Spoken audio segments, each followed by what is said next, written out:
Hey there, Jimmy. Guess what? It's Tuesday. First and foremost, apologize for the hair. It's just not behaving today. As you can see, it's a little bit bleh.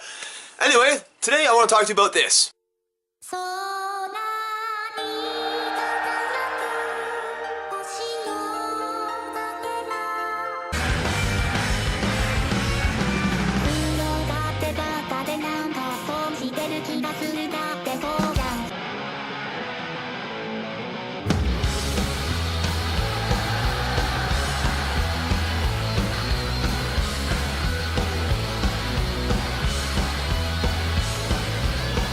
Yeah, that. So, I'm gonna be completely honest with you guys, when I first saw that sort of thing, I thought it was silly. Sarah's a big fan of the Vocaloids, Sarah loves Hatsune Miku, and when I saw it, I was like, okay, cool, it's an anime character dancing around a screen to not real music, and by scream, I mean screen. I mean, there are people screaming, sure, but I thought it was silly and dumb. Fast forward a couple years, I wake up one morning and find a notification on my phone, something a little bit different, something a little bit strange. I checked it out, and this is what I found.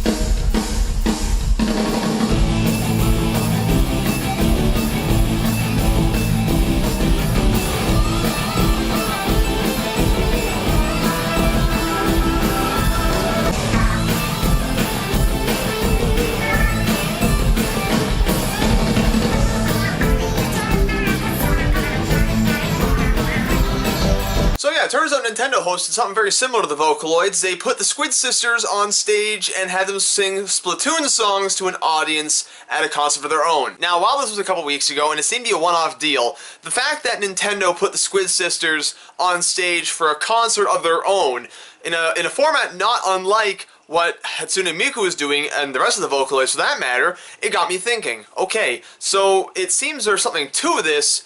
What can we expect from this sort of thing in general? It seems digital idols as a concept seems to be picking up speed rather quickly. It seems to be becoming more popular. And while it is already very popular in Japan, we've already seen an example of it being very popular in England as well.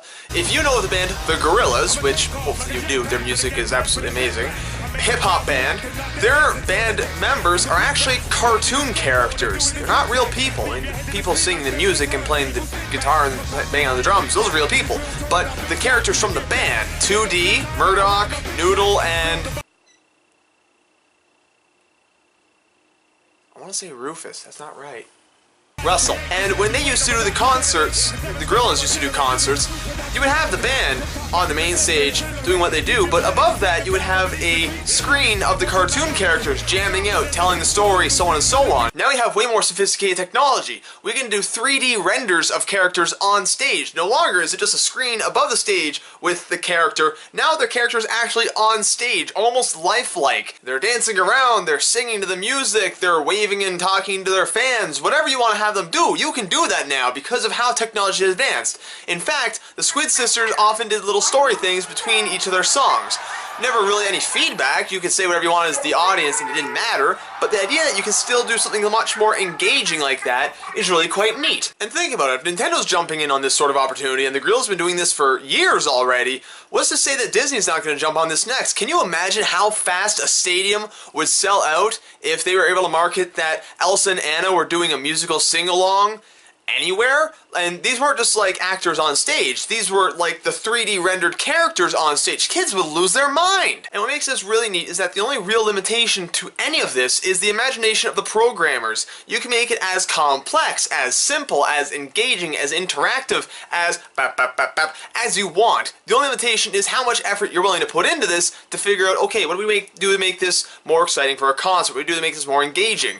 I'm sure you could even have things where the characters could, to a limited extent, banter with the audience. It'd be fairly simple to set up a program where you have someone at the motherboard just hammering in command prompts to activate certain responses based on what the audience does, says, etc. It'd be fairly easy to set that up, like time-consuming, I have no doubt, but fairly simple. And we've already seen that the Japanese phenomenon of this, the Vocaloids, are already coming to North America. Like, Sarah's going to a concert on that this coming Friday, I believe she is. They have a couple of main tours around North America. Now, rest assured, I have no doubt that this will not negatively affect real performers or real bands in any negative capacity. On the other hand, this could make those shows even more engaging, even more exciting. Think about what would happen if all of a sudden you had a band pick one, have some sort of action sequence going on while they're on stage using this similar technology. All you really need is a glass or plastic screen and a projector, and you have a show.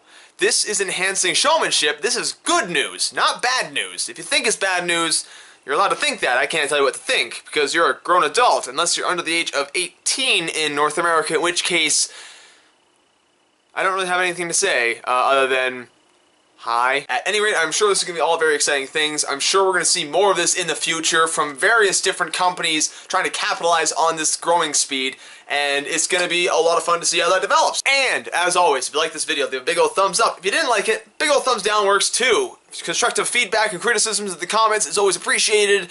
I do delete spam comments. Sorry, spam commenters, but that's just no fun for anyone. Be sure to check on Tuesdays when I upload, Fridays when Sarah uploads. At any rate, TTFN, ta-ta for now.